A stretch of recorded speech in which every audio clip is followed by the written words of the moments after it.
um poleiro para as galinhas, talvez um banheirinho aqui atrás, né, uma privada que eles usavam às vezes para uso comum. Ele já tem animais, tem uma vaca, aqui tem cavalo e coisa. Esses bichos eles não ganhavam quando vinham. Uma vaca para um cara desse era igual a ter uma Ferrari hoje. Vaca para produzir leite, para ajudar no sustento da família. Um cavalo para ajudar a puxar. Mesmo que eles tivessem madeira em quantidade, não tinha para quem vender também. Era serrar para deixar, era derrubar para deixar apodrecer. Botar fogo no terreno e esperar dar a primeira colheita. Vocês sabem que se você plantar um pé de milho, no mínimo 3, 4 meses até ele produzir. Um pé de abóbora, não sei quanto vai também, 2, 3 meses.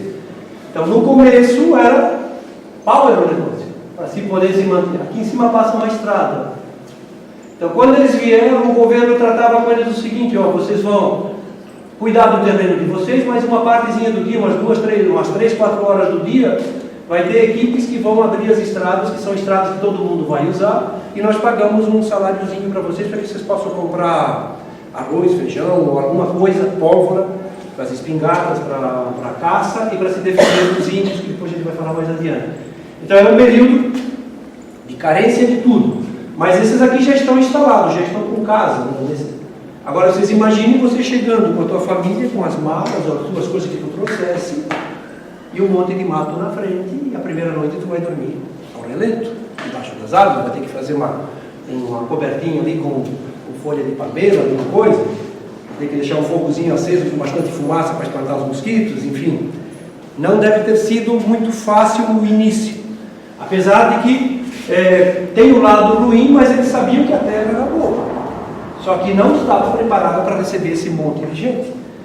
Então tem as duas coisas. Eles sabiam que eram donos agora da terra, que essa terra iria produzir, mas ainda não havia infraestrutura para receber. Foi um grande erro da imigração, não ter preparado infraestrutura para essa gente.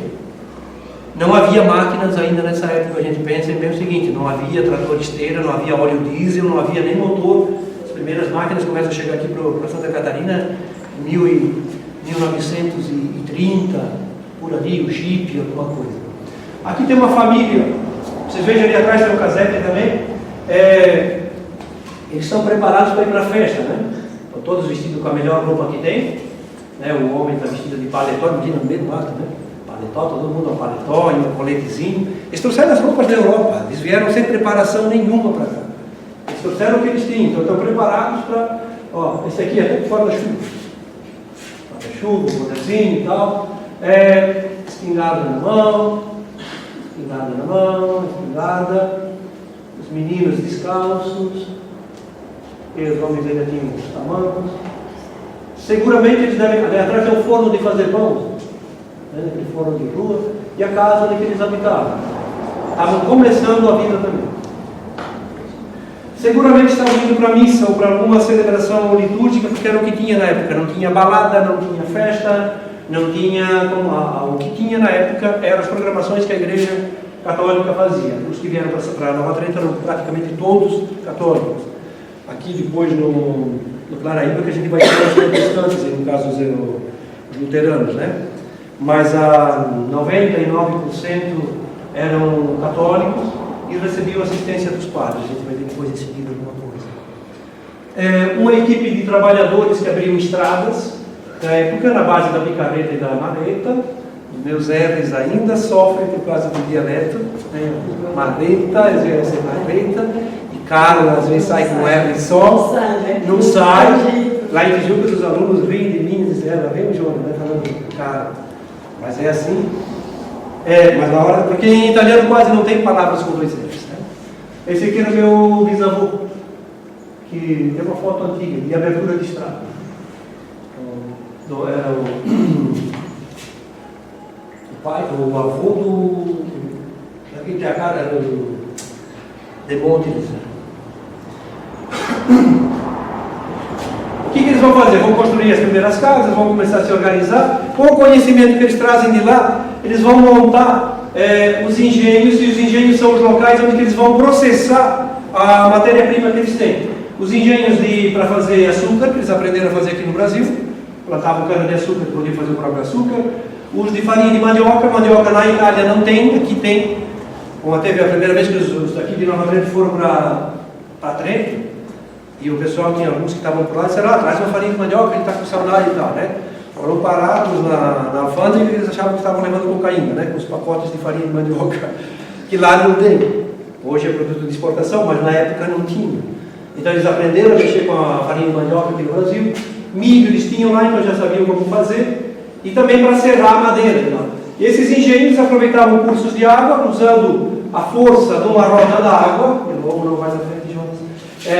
A roda d'água, a água vai girando aqui dentro desses, vai fazendo girar. Esse eixo entra aqui, que seria, esse eixo é esse aqui, cheio de dentes. Vocês já estudaram um pouquinho de física, né? A força d'água vai fazendo esses eixos girar e vai fazendo as máquinas se movimentar sem precisar colocar ali animais para fazer a atração desses bichos. Tem alguns engenhos que eles botavam. Um boi, coitado, que passava o dia inteiro andando em círculo, né? Chegava no fim do dia, eu acho até que ia dormir assim, né? De tanto andar em círculo. Mas eles substituíram os animais pela força da água. Isso aqui é conhecimento que eles trazem da Europa também. Questão da Revolução Industrial. As primeiras máquinas, até chegar às máquinas a vapor e as máquinas a óleo, elas eram movidas à tração da água, os moinhos de vento, assim vai. Madeira tinha em quantidade na época, então tudo cortado na base do machado, não havia motosserra, então que levava um bom tempo, se usava muita tração animal para puxar. Crianças ajudavam o processo todo, não havia ainda legislação sobre o trabalho infantil, então as crianças eram mão de obra sim, que era utilizada para ajudar no sustento da família. Aqui a gente já vê eles um pouco mais à vontade, né? Já estão usando roupa mais. E roupa era uma coisa muito difícil para a época. A gente sempre vê eles vestidos sempre quase a mesma roupa. E os nossos antigões, lá, os nossos nonos, usavam sempre as mesmas. Eu comprei uma casa de sítio lá no Salto, que é de 1949. Ela tem o guarda-roupa ainda lá dentro. O guarda-roupa, ele é mais estreito que essa tela de... tem essa largura assim. E lá dentro desse guarda-roupa cabia a roupa da mulher, do homem e dos filhos. Do mundo. Hoje vocês têm um guarda-roupa bem grande para cada um de vocês. Eu acho que a maioria de vocês tem, pelo menos um guarda-roupa específico, né? E nas casas um pouco mais chiques, às vezes tem até um closet, né? Porque a esposa tem um quarto só para ela guardar sapato, coisa e tal. Eles cabiam tudo no... Era uma roupa para ir na missa e a roupa do trabalho. Roupa íntima, não me pergunte porque eu não sei como é. Porque são coisas que a gente se pergunta assim, mas como é que eles faziam? Porque a gente sempre vê, é igual filme, né? A gente sempre vê os filmes e eles nunca estão com gripe, eles nunca fazem xixi, nunca fazem cocô, nunca tomam. Porque tem essas questões da vida privada, né? Que também tem livros de história que contam um pouco da vida privada, porque tudo isso é uma evolução também. Então, a minha mãe dizia antigamente, Madonna como eram spussolenti questi vecchi questi anni, né? Meu Deus, como eles eram fedidos, esses velhos.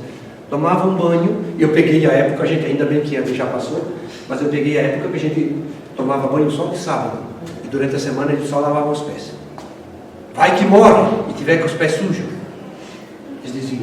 Então, se lavava os pés uma vez por semana, se lavava os pés e os outros dias brincava o dia inteiro, tudo fedido e tal, mas todo mundo era fedido igual. Imagina, a gente vinha para a escola, era um cheiro só, então ninguém estranhava. Estranho era quem não tivesse cheiro, né? Era o contrário. Na década de 1970 para frente que se começam a construir os chuveiros de água fria dentro das casas. Às vezes no lado de fora se fazia um puxado para fazer o chuveiro, porque as casas eram projetadas sem chuveiro e sem banheiro.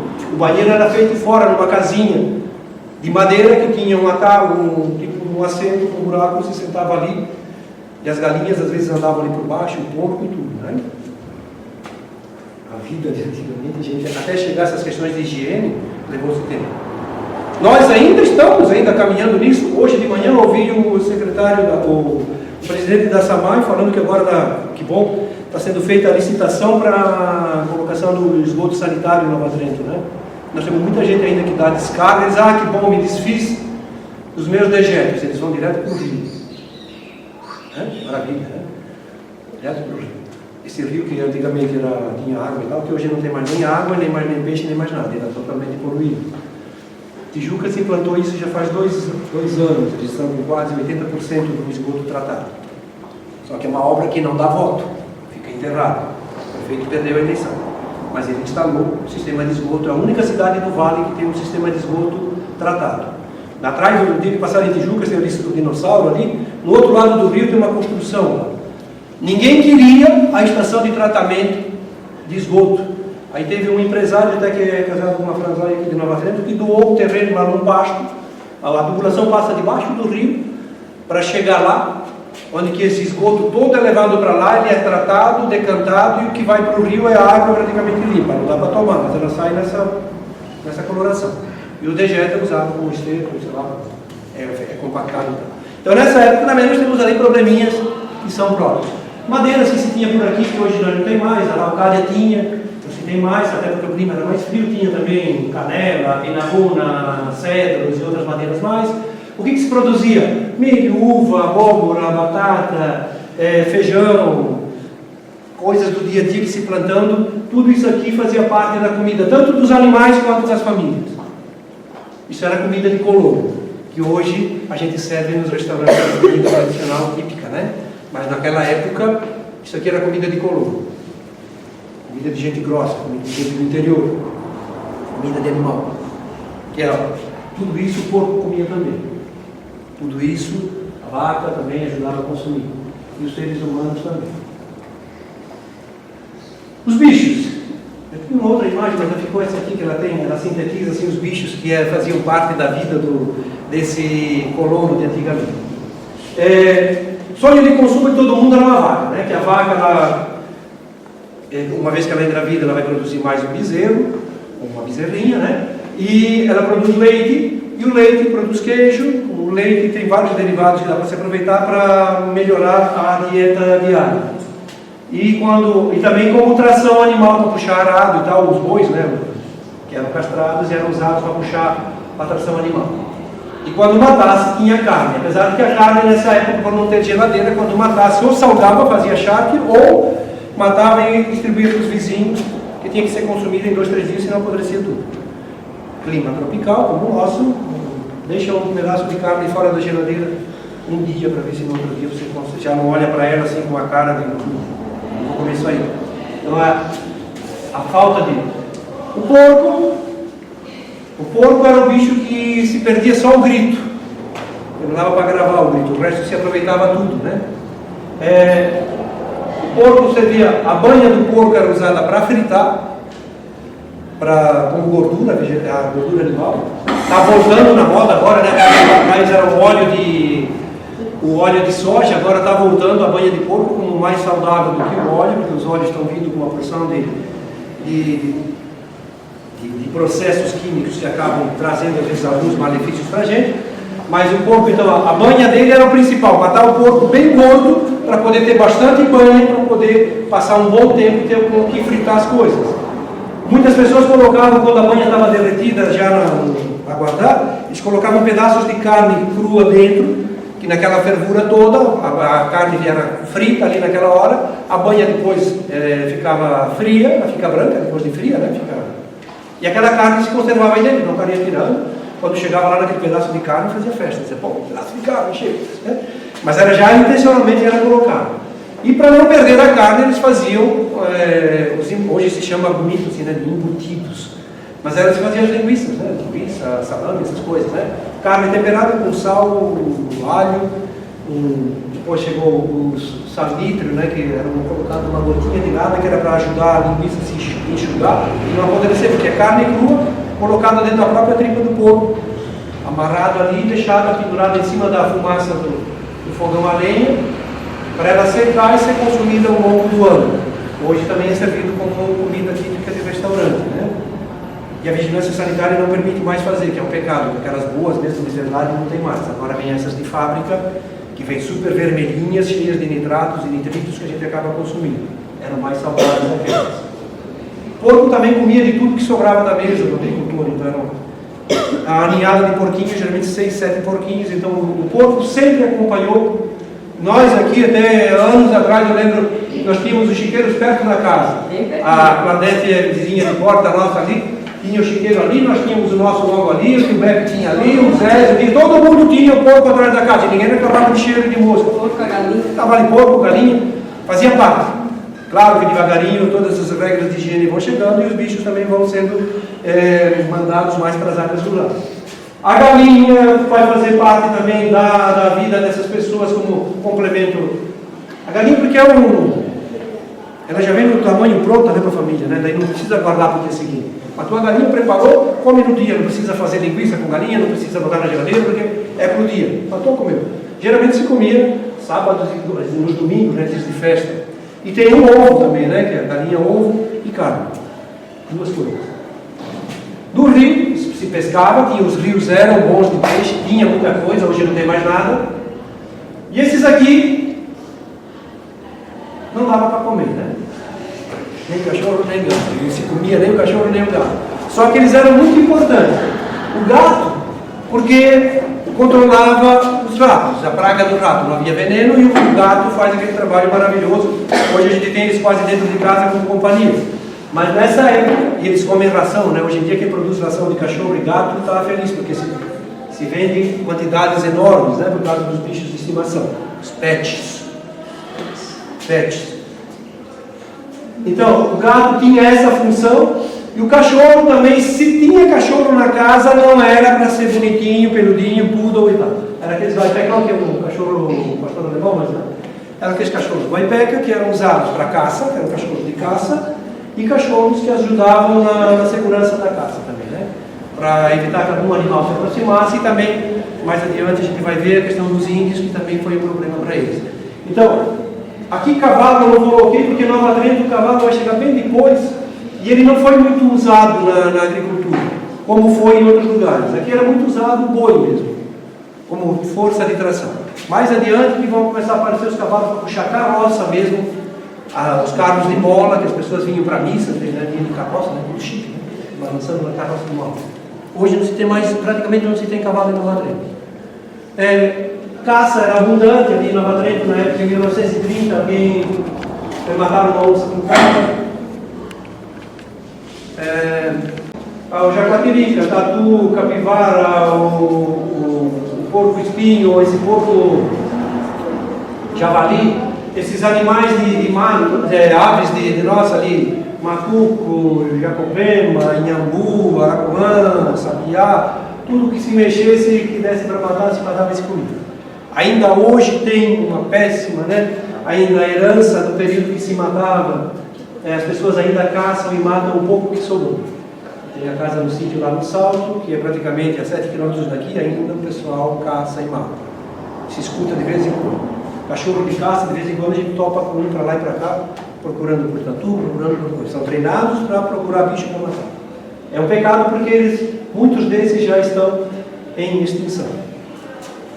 E os reflorestamentos são de pinos e eucaliptos. Ninguém refloresta com árvores frutíferas para esses bichos poder comer, né? Então, depois a gente está tendo uma invasão de aracuãs e outros bichos de mato que estão vindo nas nossas casas, na beira das florestas, para comer o que a gente bota de resto de comida, porque no mato eles não tem mais nada para comer.